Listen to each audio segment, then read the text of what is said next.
A long time ago, there was a wise Zen master who lived in a village that was surrounded by green hills and a river that wound around the village.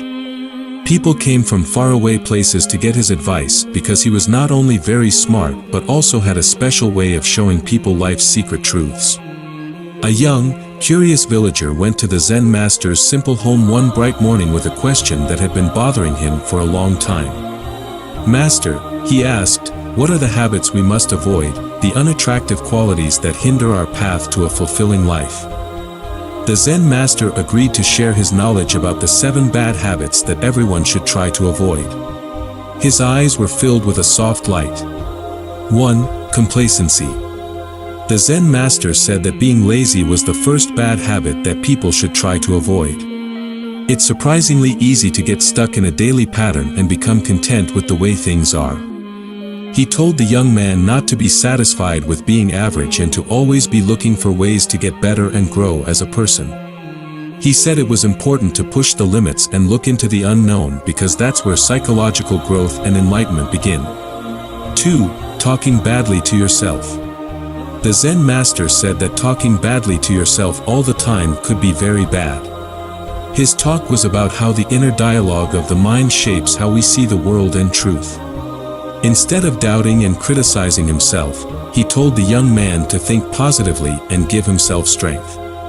He taught him to be kind to himself because that's the only way to find peace and growth. 3. Comparing yourself to other people. The Zen master told people not to compare themselves to others.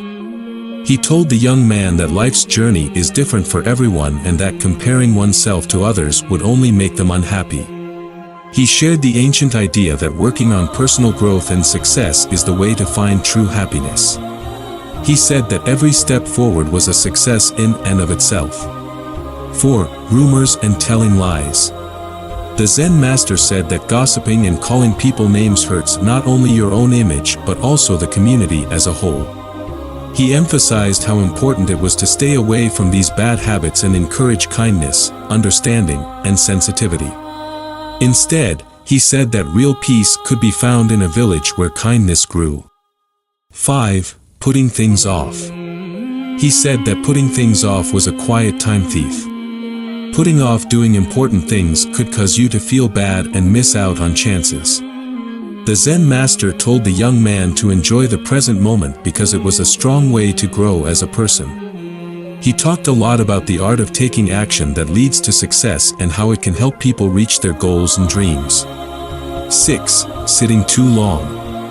The Zen master explained that impatience was a major cause of a lot of anger and sadness. He taught people that the only way to find true happiness was to learn to be patient.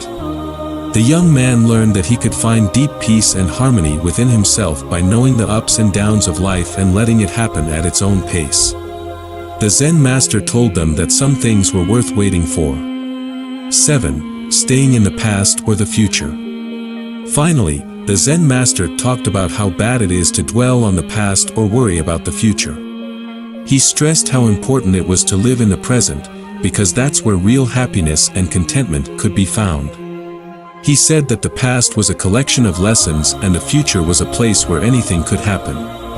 He said that the best way to live a full life was to enjoy the beauty of each moment. The young man in the village paid close attention to what the Zen master said. He felt a renewed sense of purpose and desire to break these bad habits that were keeping him from living a full life. He understood that if he gave up these bad habits, his future would be better and his happiness would grow. With deep appreciation, the young man thanked the Zen master for his wise lessons. He then set out on his journey, ready to embrace a life full of happiness, growth, and inner peace. Not only did the young farmer follow the Zen master's advice, but so did everyone else in the community as they looked for their own ways to be happy and fulfilled. If you found this advice useful, please click the subscribe button and turn on the bell to get more helpful tips on your trip.